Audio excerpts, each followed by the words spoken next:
What is up, ladies and gentlemen, and welcome back to Tribal Academy. Today I have a very tasty, spicy, zesty deck for y'all.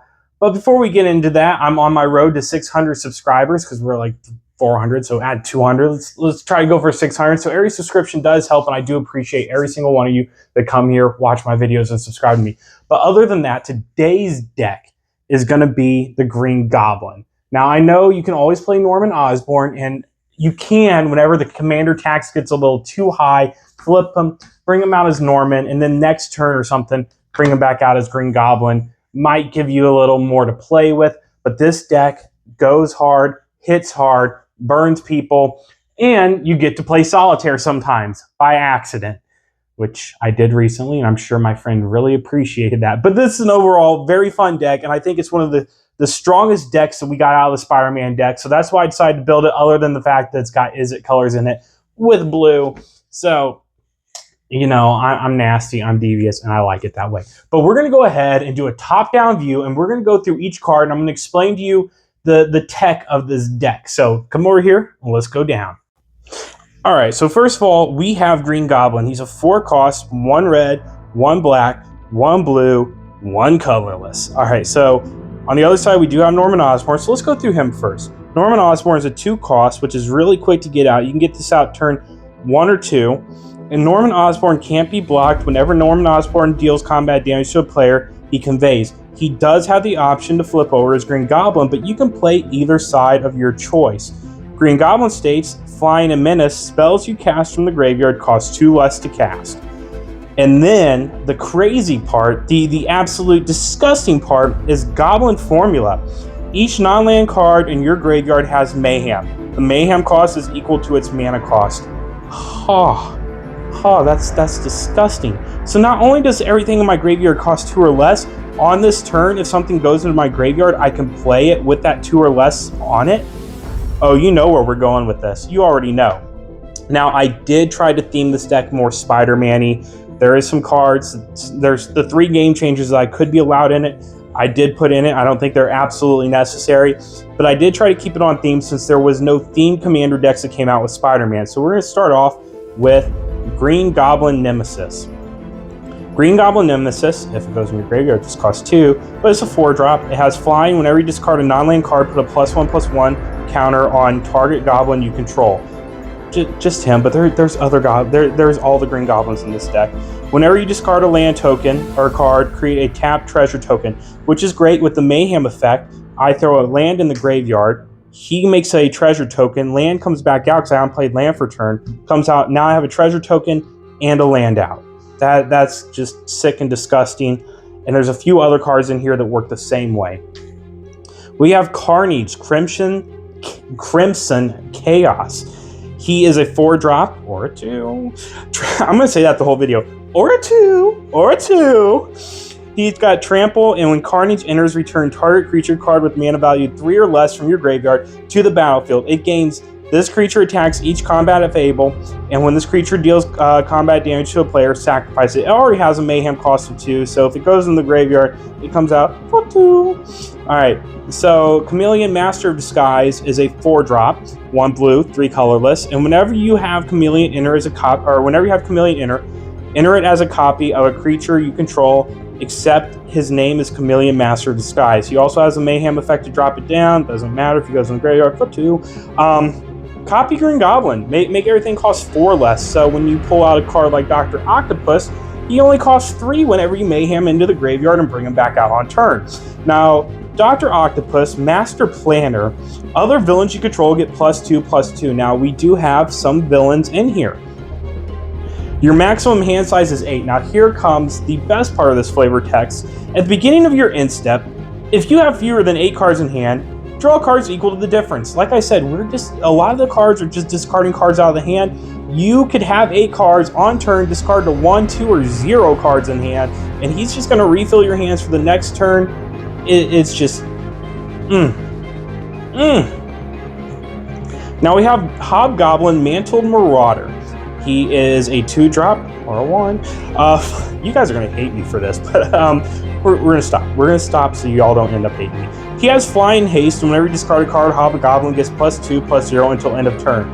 He's not a must-have in this deck, but it does work with the mechanics. The synergy is there. It's just something that I wanted to put in there because I wanted to include all the Green Goblins and as much of the Spider-Man stuff as I possibly could. Yes, this deck can go into CEDH bracket level. There is a group on Discord that is CDH, and I have taken just 2 cards of inspiration out of there. Other than that, I have kept this at a regular EDH level of bracket 3. So we have the Ultimate Green Goblin. He's a 3-drop. At the beginning of your upkeep, discard a card, then create a treasure token. Now he can also be a 3-drop with Mayhem, which is the same cost, but it just makes it 2 generic instead of 1 generic. But, So at the beginning of your upkeep, you get a discarded card, which you can Mayhem out and create a treasure token. If you had the other one out, you create 2 treasure tokens with that land that goes in and then comes out. It's beautiful. It's just beautiful, and it gives you a discard if you don't have an automatic discard already out. There are some discard outlets I'll get into in a few, but Green Goblin Revenant is a 4-drop. Flying Death Touch. Whenever Green Goblin attacks, discard a card. Then draw a card for each card you discarded this turn. Beautiful. Magmakin Artillerist is whenever you discard 1 or more cards, this creature deals that much damage to each opponent. You need this in the deck because you're going to ping the crap out of people. Our creatures aren't big, they're not hitting, they're not just huge going out. If you can get a kill off that, it's really cool, but these are the kills we're looking for. Dealing that much damage to each opponent. He has Cycling 2, discard this card, draw a card, and when you cycle this card, it deals 1 damage to each opponent. Don't even worry about that. You just want him out there with this effect, and he costs 1 out of the Mayhem. Now we have Captain Howler Sea Scourge. He's got Ward 2, pay 2 life, great, so he already comes out with some protection. You don't have to put any Lightning Greaves or anything to protect him, really. They're going to have to pay 2 or pay 2 life. Whenever you discard 1 or more cards, target creature gets +2/+0 until end of turn for each card discarded this way. Whenever that creature deals combat damage to a player this turn, you draw a card. So some card draw outlet there, plus a creature's possibly going to get huge. If it's 8 cards you discard, it gets +16/+0. If you can find if they have no flyers and it's Green Goblins out there, that's 19 damage in the air. Commander. Scourge Familiar. Flying, discard a card, add black. This is where I say the automatic discard. I know it's a 5-drop, it becomes a 3-drop, but you can discard as many cards as you want to create black mana, which goes along with his Mayhem effect. So on your turn, discard, 5 black mana, right? Cool. And then you can play things from your graveyard out with the Mayhem cost, makes things really cheap. Chainer Nightmare Adapt is a 4-drop, and you discard a card, you may cast a creature spell from your graveyard this turn, activate only once each turn, so it's only 1 time you get to do that. Whenever a non-token creature enters the battlefield under your control, if you didn't cast it from your hand, it gains haste until end of turn. So it's just a haste maker, it's decent, I like it, it's good in this deck. Ghostly Pilferer, though, states, whenever Ghostly Pilferer becomes untapped, you may pay 2. If you do, draw a card. Whenever an opponent casts a spell from anywhere other than their hand, draw a card. Here's the part that's the kicker that you can do it as much as you want like the other one. Discard a card, Ghostly Pilferer can't be blocked. Discard, can't be blocked. Okay, well, I'll discard again. So you can just keep discarding with Ghostly Pilferer. If I'm not right, say I'm not right. But what I'm reading here is with Ghostly Pilferer, I can discard as much as I want and use the Mayhem ability to pull things from the graveyard. Bone Miser. Whenever you discard a creature card, create a 2/2 black zombie creature token. Whenever you discard a land card, add 2 black. Whenever you discard a non-creature, non-land card, draw a card. Must be in the deck. Bone Miser needs to be in there. Glinthorn Buccaneer, haste. Whenever you discard a card, Glinthorn Buccaneer deals 1 damage to each opponent. Must have, that's the ability we want. And you can also pay 2, discard a card, draw a card, activate this ability only if Glinthorn Buccaneer is attacking. Don't worry about that. You just want to do that damage to everybody. That 1, just ping everybody. Now, this card's a little disgusting. Kefka Court Mage. Whenever Kefka enters or attacks, each player discards a card, then you draw a card for each card type among cards discarded this way. Now, you can always transform him, but what I will suggest with lands, which I don't have in here, is something like Maze of Ith, where you can go to attack and then untap him so he doesn't die, right? It's like somebody's like, you have dudes with 8/8s, 5/5s, and a 7/7 next to you, and you know he's going to die. Maze of Ith him, so he comes out of that attack, and then you can do the whole discard and draw. Flying, whenever an opponent loses life during your turn, you draw that many cards. it's decent. I would keep it on the regular side. I wouldn't worry about flipping him that much. If you want to flip him just to be cool. Do it. Do it. Archfiend of Interfere. Flying, whenever you cycle or discard another card, put a -1 counter, -1 counter on each creature your opponent controls. This will be a board wipe. This is the board wipe here, all right? You have Doc Ock out, you have 8, you have a sack outlet where you can constantly sack 1, 2, 3, 4, 5, 6, 7, 8, 8 8s and under all die if something's huge, right? It's disgusting. It works great. But you can also tack something down so low and attack with something so big where they have to block with it. And it's now a 2-2, right? It was like a 10-10. Now it's a 2-2. And I'm like, Green Goblin's huge coming in. And they, something, not Green Goblin, but something else big comes in. And it's like they have to block and it kills it too. Board wipe. The board wipe of this deck. Lightness Looter. Flying, draw a card, then discard a card. So tap it to draw a card and discard. Lightness Looter becomes a copy of target creature card in your graveyard with mana value X, except it has flying and the ability activate only as a sorcery. We have Ledger Shredder. Ledger Shredder. Flying, whenever a player casts their second spell each turn, Ledger Shredder conveys. You draw a card, then discard a card. If you discard a non-land card, put a +1/+1 counter on this creature. It can get huge because of other people. Now, Anger is something that's great because all creatures haste when it's inside your graveyard, right? I don't even have... A lot of people know what Anger is. Don't even worry about Mayhem. Do not cast Anger. Goes in your graveyard. Keep them in your graveyard, right? Keep them in your graveyard. Benevolent Geist, I don't care about the front half that states he has flying on creatures, or the back. The front. So, we have to have him in our deck like this. So, when he's in here like this, sacrifice Malevolent Hermit, counter target non-creature spell unless the controller pays 3. Great counter right there. But he has Disturb 3. Mayhem cost 1.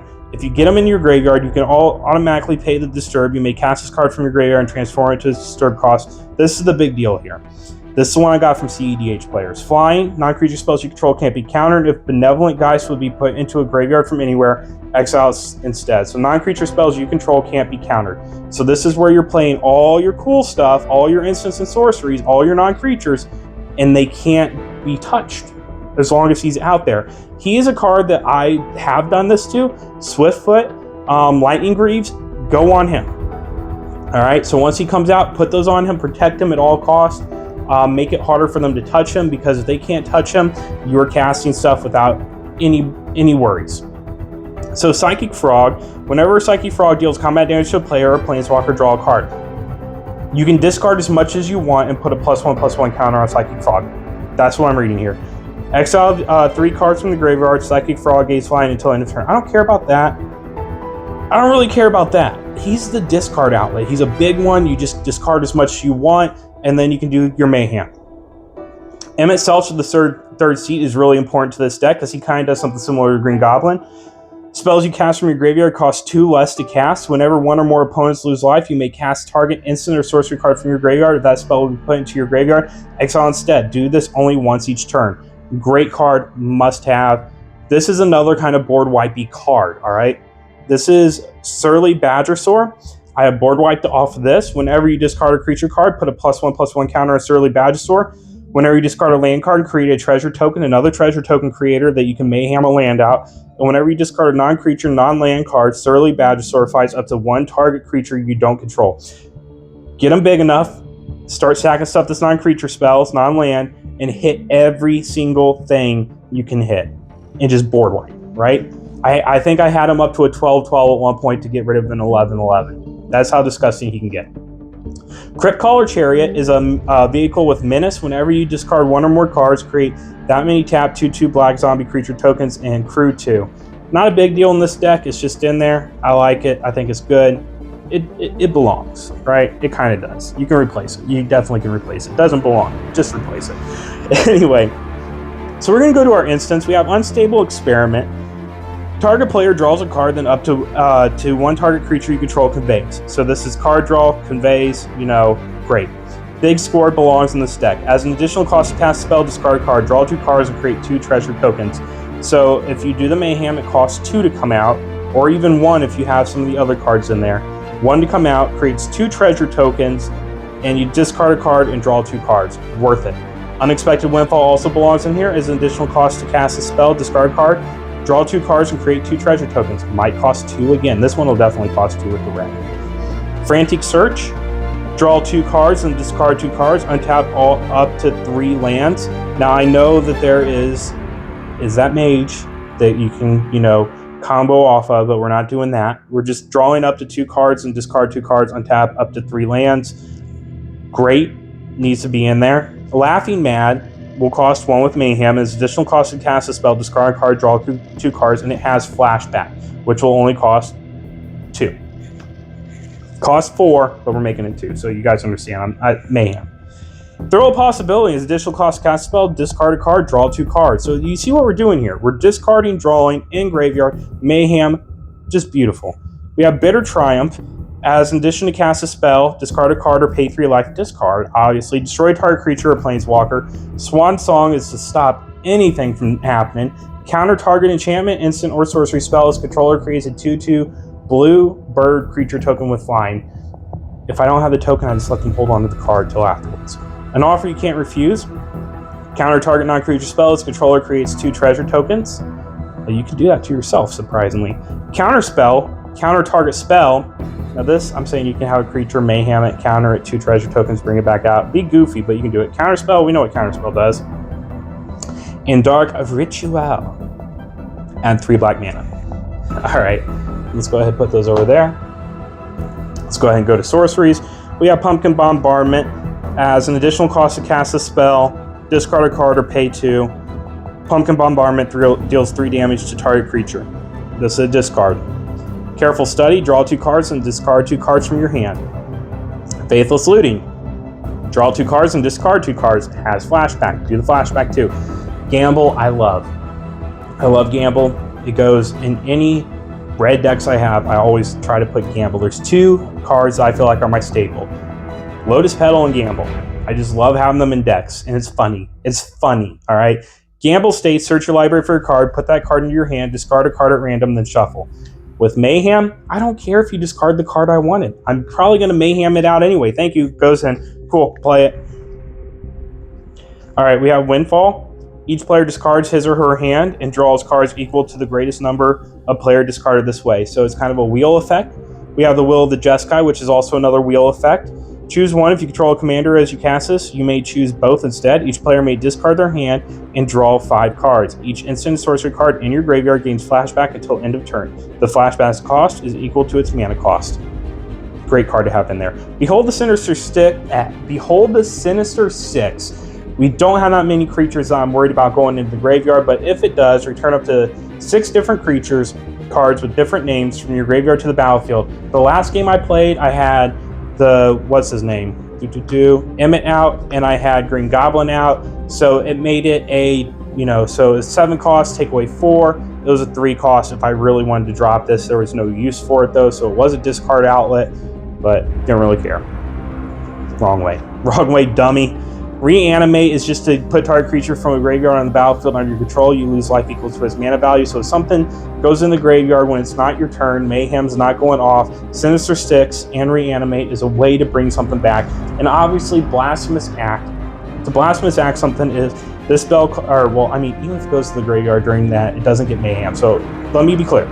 If a creature dies on your turn, and you're like, okay, I'm paying the Mayhem cost to bring it back out. It does not work that way. Mayhem works off the discard coming back out from the graveyard.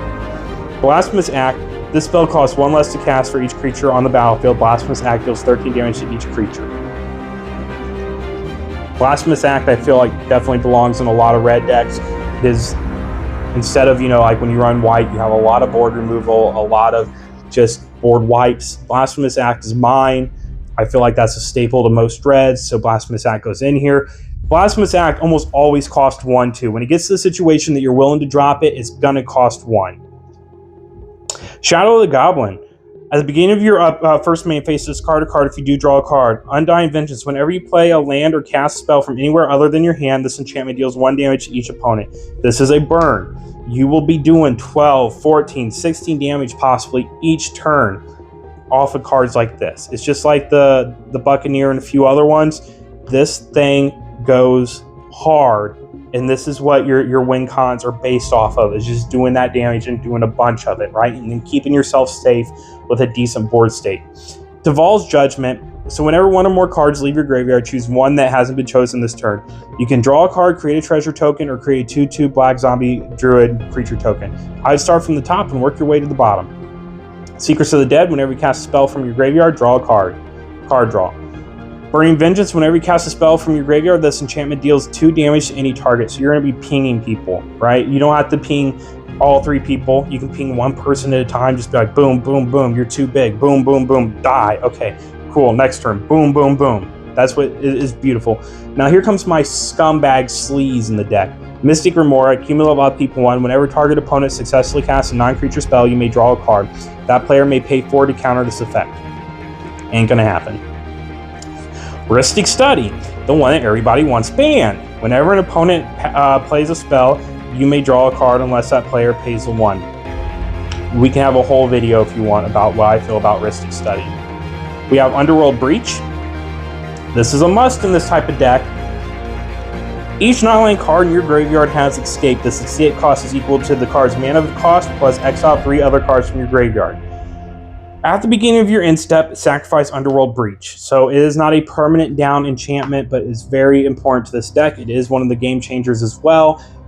It needs to be in there, right? So we had Gamble, we have Underworld Breach, and we have Ristic Study. There is our game changers. Now, Pumpkin Bombs. Discard 2 cards, draw 3 cards, then put a fuse counter on this artifact. It deals damage equal to the number of fuse counters on it to the target opponent. They gain control of this artifact. This is a politicking piece. This is when you're going really slow at the beginning, just in case you're going slow and you have it out. Politic with this, right? Then people will be all like, well, it's going to hurt you if I give it back to you, or I'll just never give it back to you. Cool, bud. Go ahead and do that. Rocket-powered Goblin Glider. When this equipment enters, if it was cast from your graveyard, attached to target creature control. This one I like it because it gives a creature flying and haste. Equipped creature gets +2/+0 and has flying and haste. Equip 2 and you can Mayhem 2. Right? So if it goes in the graveyard, this is the part that I love. Oh my god, I love this. Green Goblin with his Mayhem and this Mayhem 2 makes it free. This is a free-to-play card, free. Soul Ring becomes free 2. Add 2. Arcane Signet becomes free 2. So it's a Mox. Add 1 mana of any color in your commander's color identity. So this deck I also like to call my Whoops All Mox deck, because any 2-cost mana dork or equipment is going to be 0. It's going to be for free, and it makes it a Mox. Belwar Stone. It's a Mox. Add a land an opponent controls that can produce. Talisman of Dominance. Mox. Talisman of Indulgence. Mox. Talisman of Creativity. Mox. Izzet Signet. Mox. Dimir Signet. Mox. Rakdos Signet. Mox. Lotus Petal. For free. Harnfell of the Horn Bounty. Now, what I want to show off about this one is there is a front side to it. It is Burgy. Whenever you cast spell, add 1 red mana. Until end of turn, you don't lose this mana as steps and phases in. I do need this for my Zula deck, but creature control can boast twice during each of their turns rather than once. Don't worry about that. This is a free discard outlet with this artifact. Discard a card, exile the top 2 cards of your library. You may play those this turn. Discard, discard, exile 2, discard, exile 2, discard, exile 2, discard, exile 2. Cool, I got things in my graveyard that I want that I've exiled off of it. Boom, boom, boom, boom, boom. And I would do lands first, especially if you had the treasure token maker. You know, if you bring land, well, you can only do that once each turn. Okay, my bad. Just discard stuff you don't need. That's what I'm trying to say. Discard stuff you don't need. We have Brass Tunnel Grinder. When this Tunnel Grinder enters the battlefield, discard any number of cards. You can do your whole hand. Then draw that many cards +1. At the beginning of your end step, if you descend this turn, put a board counter on Brass Tunnel's Grinder. When you have 3 or more, you get to flip it. When he flips, he can add 1 red mana whenever you cast a permanent spell using mana produced by Tectoran, the Searing Rift. Discover X, where X is the spell's mana value. So just great card mover. Great land, also, just worth it. Lightning Greaves, for free. Equipped creature has Haste and Shroud, comes in, equips, for free. Swiftfoot Boots, another, for free. Equipped creature has Hexproof and Haste, equip 1. So I told you the 2 that I want you to put this on. There's 2 cards, Green Goblin, and then, what was it called? The Malevolent Hermit, when he comes out with his Disturb cost. Those are the 2 cards that you really want to get those Swiftfoot and Lightning Greaves onto. Big deal. Now, the cards that we do have here in our lands is, I'm just going to go through these real quick. Oscorp Industries, Crumbling Necropolis, Xander's Lounge, Command Tower. Exotic Orchard, City of Ass, Ottawa Source City. Yeah, I can't wait till the captions come out with somebody captions. What does it say, City of Ass? Because it's funny, all right? It's a real card, and it's not a swear word in this cards. Cephalid Coliseum. Gears Reach Sanitarium. This is where a player draws a card and then discards a card each player does. Kind of a group huggy. You can pay the 2. Reliquary Tower to have infinite hand size. You have Doc Ock and you accidentally get above 8. Don't worry about it. Bajuka Bog somebody else's graveyard because you're working from your graveyard and you're like, I'm going to Bajuka Bog somebody's graveyard, and that would suck if it happened to me. Polluted Delta. So some of these lands are not needed. All right. Just make sure that you mana fix your deck perfectly to be able to play the deck. But Bloodstained Mire, Scalding Tarn, these are like $20, $25 cards. You don't need them. I just like having them, especially the way I play red and black a lot and then splash and blue with a lot of my decks. To me, it's worth having. Shivan Reef, Sulphurous Springs, it's also Proxy, Underground River, Stormcard Coast, Shipwreck March, Hunted Ridge, Sulphur Falls, Dragon Skull Summit, Drowned Catacombs, Blood Crypt, Watery Grave, Steam Vents, and I put this in here, and I don't even really want this because it goes off basic lands. We're not running that much, but Smoldering Marsh. So our basic lands just island, swamp, and 2 mountains. That's what I'm running in this deck. We're not really going to search for lands. We're not going to just, Terramorphic Expanse or anything. Most of my decks don't tend to do that. So for lands, those don't tend to matter. But I like them, especially if somebody wants to play Magus of the Moon. And I swear to God, if that happens again, it's not going to be pretty. But anyway, that's Green Goblin in a nutshell. We're going to flip back to me real quick, and we're going to wrap this video up. And yeah, let's go back. All right, so like I said, I'm pretty upfront and honest. I do love playing this deck, but there is situations that's going to occur where it's going to be playing solitaire. I put a card in my graveyard, I mayhem it, I pay the cost, comes out, everybody 1 damage, which then I put another card in my graveyard, bring it out with mayhem, everybody take 1 damage, put a card in my graveyard, and that can last a good 3 to 4 minutes of doing just that, or more if you're really just going off, which usually leads to the kill, but can be very annoying if people are sitting at 23 life and you have it in the bag, but you have to explain each way you're doing it to do 1 damage. Everybody wants to make sure if I'm going to live with 1 life, I'm going to stay here and kill you next turn. So that's just the warning, but it's a very fun deck. I did have a lot of fun playing it. My friends did not because I accidentally solitaired once, and it was funny. It's funny, all right? For the meme, it's funny. But I really wish the Spider-Man Universes Beyond did make 1 or 2 commander decks. A villain and a hero deck would have been cool. They're doing it for the Teenage Mutant Ninja Turtles. I don't get why they can't do it for this, but it's whatever. I'm not judging Wizards of the Coast because they keep delivering cards, and I keep having more and more fun as I play, and I hope you guys do too. Like I said, we're on our road to 600 subscribers, so every subscriber does help. I appreciate you and cherish you guys very much, but if you like this type of content, or you have comments about this deck or questions, feel free to comment down below. Hit that like button. Until next time, this has been Tribal Academy. Y'all be good to each other. Stop being salty, and y'all have a wonderful week. Adios, mi amigos.